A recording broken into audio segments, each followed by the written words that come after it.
यो ऱ्याप चाहिँ परदेश जान बाध्य हुने मेरा नेपाली दाजुभाइ दिदीबहिनीहरूको लागि है त। सबैले अन्तिम समय र साथ दिनु होला। ए आमाले रुँदै भन्छन् न त बाबु मलाई छोडी नेपालमै बस बरु खामला हामीले दुःख गरी नेपालमा दुःख गर्दा सुख पाइन्न आमा छोरा जानै पर्छ विदेश टिका लगाइदिनुस् न निधार भरि आमाले आँसु झार्दै टिका लगाइदिनु निधारमा ख्याल गर्नु आमा भन्दै लागे म त विमानमा आइपुगे खाडी 40 डिग्री घाम हुँदो रहेछ आमाको यादले गर्दा सकिन म निदाउन अर्को दिन साथी आयो जाम भन्दै काममा म जस्तै नेपाली त हुँदो रहेछन् टन्न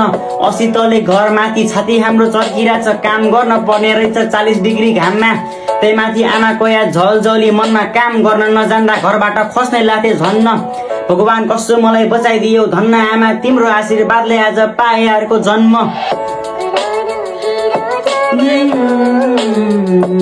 यही म त खाडीको लाउरे हजुर काम गर्छु दुबईमा अग्लो छ घर राम्रो सेफ्टी पनि हुँदैन तल हेर्दा मेरो मुटु फुट्ने जस्तो हुन्छ काम नगरम भने साँझ खान पनि पुग्दैन खाडीको घाम हजुर मुटु फुट्ने जस्तो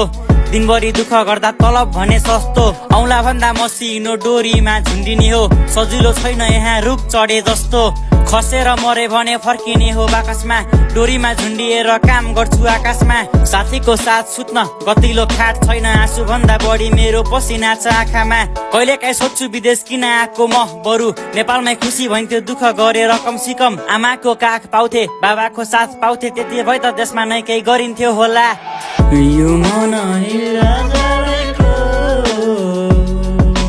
काम पनि भ्यायो अब आमालाई फोन गर्नु पर्यो कस्तो छ भनी यस्तो हाल खबर सोध्नु पर्यो फोन गर्दा आमा भन्छन् कस्तो रहेछ विदेश बाबु दुःखै भए पनि उनलाई राम्रो रहेछ भन्नु पर्यो आमाले भनिन् बाबु कहिले आउँछस् फर्केर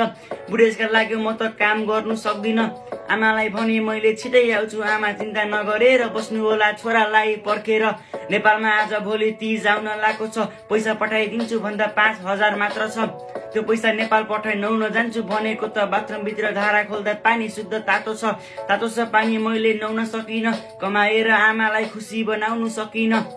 पैसा नहुँदा सबै टाढा हुँदो रहेछ दुःख पर्दाखेरि भगवान शुद्ध आफ्नो हुँदैन।